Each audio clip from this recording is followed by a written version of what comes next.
Les TOP ou techniques d'optimisation du potentiel, c'est une boîte à outils qui permet de gérer le stress et les émotions avec des méthodes reposant sur la respiration, la relaxation, l'imagerie mentale et le dialogue interne. L'inventeur, le docteur Edith Perrault-Pierre, s'est inspiré des meilleures techniques existantes de façon à les adapter aux contraintes du milieu opérationnel des armées. L'objectif étant que les TOP soient applicables sur le terrain de manière rapide et personnalisée. Ces techniques ont vocation à rendre les militaires autonomes de sorte qu'en mission, aucune infrastructure ne leur est nécessaire. Cette autonomie est acquise à force d'apprentissage, de répétition et surtout d'application pour savoir quelle est la meilleure technique à utiliser à un instant T dans un contexte donné. L'objectif, c'est de favoriser la récupération, que ce soit après une activité ou en fin de journée. C'est aussi de se dynamiser avant une activité importante, de jour comme de nuit, ou encore de se réguler en fonction de la situation pour être en pleine possession de ses capacités de décision, y compris en conditions dégradées. Les TOP bénéficient de plus de 30 ans d'expertise au sein des armées. Ces techniques sont aussi utiles et accessibles aux pompiers, aux policiers, au personnel soignant, aux sportifs et au monde de l'entreprise qui subit des contraintes fortes et des responsabilités élevées, avec d'importantes répercussions sur l'humain et les équipes.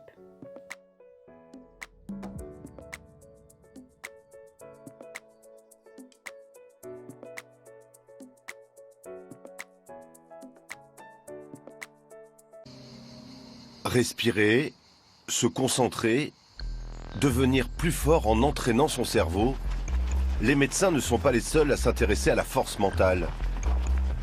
Nous sommes avec le 19e régiment du génie à Fréjus dans le Var.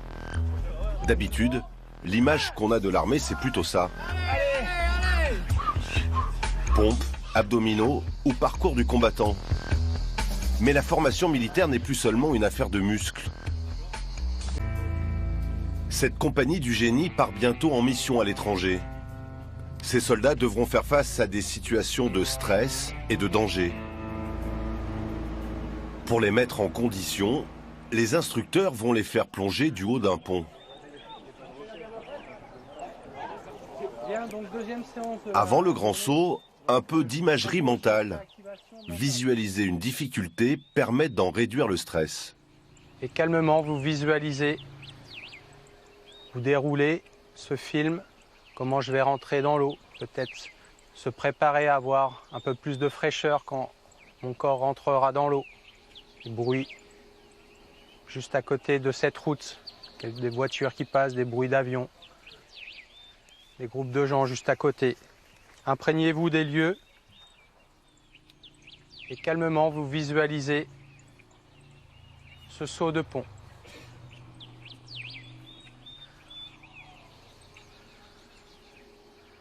Ma foi, je vous souhaite un bon saut et à tout à l'heure, un peu plus humide. La préparation mentale, l'armée l'utilise depuis presque 30 ans. Les techniques d'optimisation du potentiel ont été mises en place dans les années 90. Et c'est une femme, Edith Perrault-Pierre, ancien médecin militaire, qui les a créées.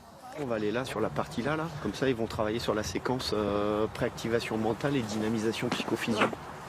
Le docteur Perrault-Pierre s'est inspiré de ce qui se pratiquait aux États-Unis et en Israël pour traiter les soldats souffrant de stress post-traumatique. On va aider les gens à utiliser au mieux leurs ressources, mais pas plus que ce qu'ils ont. C'est comme si vous aviez une voiture avec un réservoir qui contient un certain nombre de litres. Vous pouvez avoir la conduite sportive, vous accélérez, vous freinez, et puis vous consommez beaucoup d'essence. Moi, je vous apprends la conduite économique. Vous ferez plus de kilomètres. Les militaires se sont appuyés sur des années d'études scientifiques. Que se passe-t-il à l'intérieur du corps quand on applique ces techniques? Le stress, comme toutes les émotions, est un message chimique. Quand nous sommes stressés, le cerveau commande la sécrétion d'une hormone, le cortisol.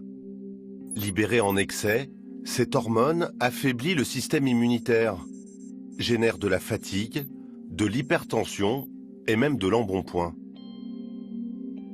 Le contrôle de la respiration permet donc de faire baisser le niveau de stress et de cortisol. Et ce qui est valable pour les militaires l'est aussi pour les civils. Allez, on souffle ensemble. Soufflez, soufflez, soufflez, soufflez, soufflez, soufflez. Allez chercher la force, l'énergie. Expirer, comme pour se libérer du poids d'une expérience devenue trop lourde. Mi-mars, au cœur de l'épidémie, ces 4 infirmières ont quitté leur clinique pour prêter main forte à leurs collègues des hôpitaux franciliens débordés. Une seule semaine de volontariat qui a pourtant laissé des traces. J'étais un petit peu à côté de mes baskets au début et puis je repensais beaucoup à la semaine que j'avais vécue parce qu'elle était assez éprouvante et aussi beaucoup d'émotions qu'on avait ramenées avec nous. En réanimation, on voit la détresse finalement de tout le monde, du soignant, des patients. Enfin voilà, donc ça a été un peu compliqué, stressant et puis la peur de tomber malade. Ça a été pour moi une grosse angoisse. Le risque, c'est de glisser vers la dépression ou le syndrome de stress post-traumatique. À leur retour, des stages de récupération leur sont donc proposés pendant leur temps de travail. C'est aujourd'hui leur 7e séance. Depuis Paris, la belle mission que vous avez remplie là-bas et tout le retour que vous avez travaillé pour être plus performante, de quoi vous êtes fière? Quand on est rentré, je voulais pas y retourner. C'était trop dur et là maintenant, si on me disait il y a besoin, j'y retournerai parce que je suis contente de l'avoir fait et d'avoir pu aider des collègues.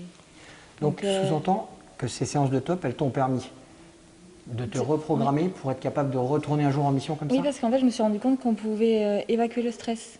Que finalement, pendant une semaine, c'était stressant. Et là, d'avoir eu les séances, on sait qu'on peut se relaxer et repartir et être bien.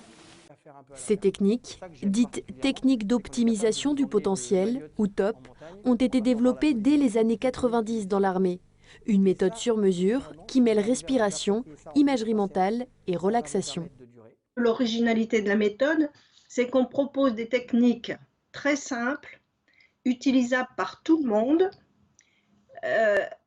brèves, donc faciles à intégrer dans son quotidien et surtout facile à utiliser quand on en a besoin, dans toutes les circonstances. L'intérêt pour moi était de calmer mon rythme cardiaque, d'être beaucoup plus relax, de consommer beaucoup moins d'énergie, de me sentir plus à l'aise quand j'intervenais. Donc 3 séances ont été réalisées en janvier, février et mars, à intervalles de 15 jours, séances d'1h15, avec lesquelles j'ai réussi à installer quelques petits protocoles complètement personnels sur ces applications-là, et que j'ai mis après en pratique assez régulièrement sur la gestion du stress par rapport à des conférences devant 40 personnes, dans le cadre de mon travail. J'ai de suite senti des progrès hyper importants sur le rythme cardiaque, la bouche moins sèche, beaucoup moins de nervosité, des déroulés aussi d'élocution beaucoup plus faciles. Donc finir une intervention d'1h15 en étant moins fatigué, plus à l'aise. Donc c'est des choses que je réédite assez fréquemment, y compris d'ailleurs quelques petites séances de relaxation d'1h, 1h15 que je m'octroie des fois dans la semaine quand mes enfants ont été un peu trop agaçants. Voilà, il y a des conditions comme ça diverses et variées qui me permettent de mélanger ces techniques avec d'autres techniques.